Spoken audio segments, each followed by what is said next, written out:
The crowd in my front yard looked like they'd just witnessed the kind of miracle that ends up on cable TV. A couple dozen neighbors standing there open-mouthed, every single one of them, recording on their phones, as if they needed proof to believe what they were seeing.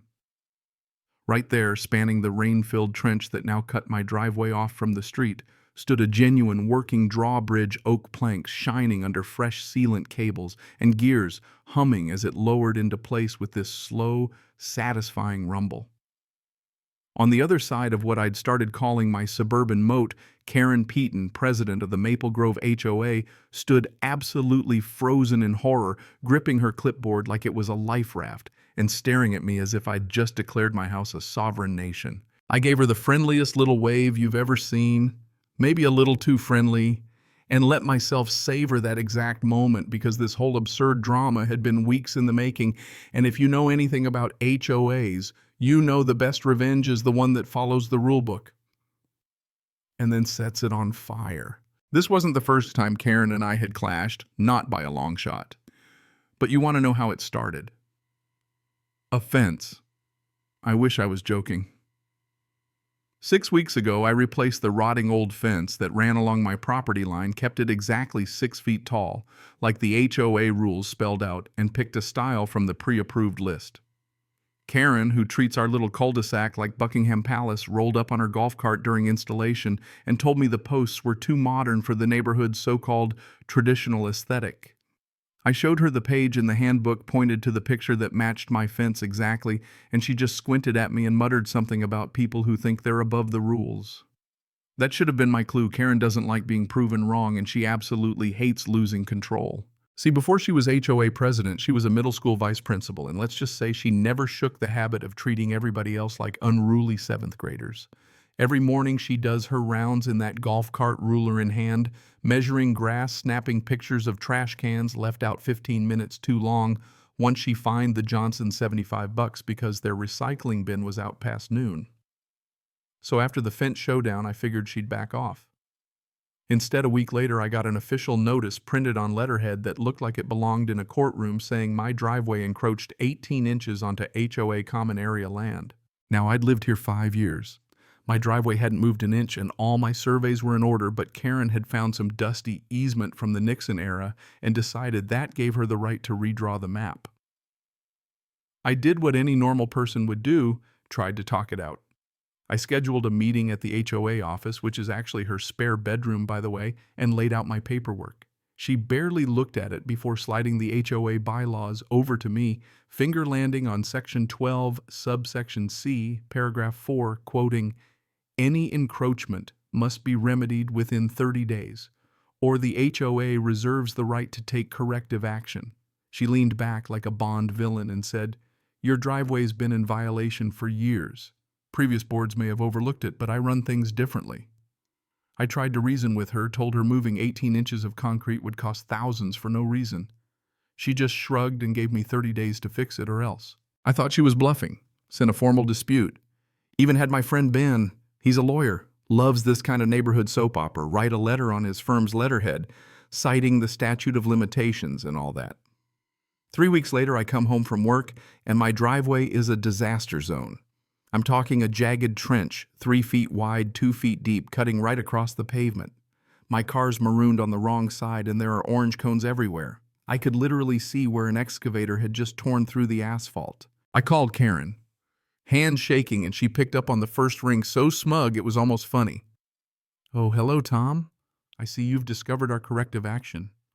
Since you failed to remediate the board, voted to remove the encroaching portion.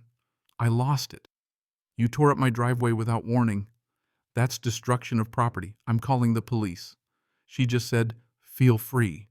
All the paperwork's in order. You're welcome to fix your driveway when you submit proper plans." And then she hung up. That night, rainwater was already pooling in the trench as I stared at it with my neighbor Janet, who just shook her head and told me Karen tried to fine her last month for the wrong shade of beige on her mailbox post. The cop who came out was sympathetic but useless, told me it was a civil matter since Karen technically had some documentation. My only real option was to lawyer up and take it to court. Instead, I started digging into the bylaws, not the asphalt. That's when I realized Karen had tripped herself up. See, by digging that trench, she'd created what the bylaws called a water feature on common area, and according to those same rules, any resident could propose improvements or beautification with board approval. If Karen wanted to play hardball, I'd play by the same rule book with a twist. I filed a complaint about the safety hazard, and then with Ben's help submitted a professional proposal to beautify the new water feature. While I waited for the board's answer, I started calling contractors not just to fix the driveway, but to build something special. Found a landscape architect who thought my idea was hilarious, and a contractor who'd actually built drawbridges for theme parks.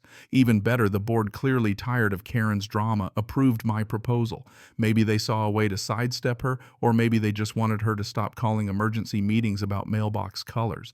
Either way, I had the green light. Construction kicked off that Monday, and I'll never forget Karen parked in her golf cart, scowling as the crew widened the trench and started lining it with stone. By midweek, they'd set up a circulation system to keep the water fresh, and when Karen finally stomped over Face Tomato Red, I handed her a stamped approval form and told her I was improving the common area as approved by the board. She sputtered something about driveway modifications, but I calmly explained it was a decorative bridge, a drawbridge, actually entirely up to code, with all permits in place. She stormed off in a huff but couldn't do a thing. My lawyer friend Ben had made sure everything was airtight. A week later, the bridge was finished. Weather-treated oak iron railings, remote-controlled, silent as a whisper. The water underneath glowed blue from underwater LEDs.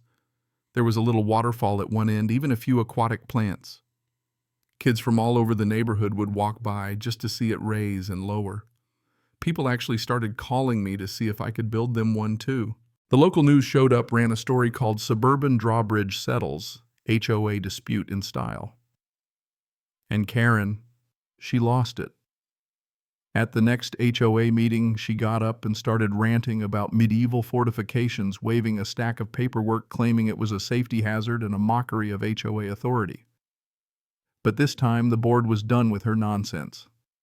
Richard Thompson, the retired contractor on the board, actually laughed and said, "That bridge is better built than half the city's roads. It's a landmark, Karen." Another board member said her grandkids begged to visit the Castle House every day. The vote was 4-1, Karen being the one against tearing down the bridge. Then came the twist. The board read out multiple complaints about Karen's unauthorized excavation and her failure to give proper notice. And right there, they voted to fine Karen personally, not the HOA, $8,000 for destruction of property and permit violations. Her face went from red to white in about 2 seconds flat. She tried to threaten everyone with lawsuits, but nobody listened. They censured her for abuse of power and scheduled a special election to replace her as president. As the meeting wrapped up, Karen just stood there, stuck at the podium. Kingdom of paperwork and petty rules collapsing around her with the news cameras rolling. She finally stormed out, muttering about revenge and lawyers, but everyone knew her reign was finished. Last thing I heard was her car door slamming and tires squealing as she drove off into HOA infamy. So here's my question. Where's the line between following the rules and just being plain spiteful? Did I take it too far, or did Karen get exactly what she deserved? Drop your thoughts below. I can't wait to see how people would have handled it in their own neighborhood.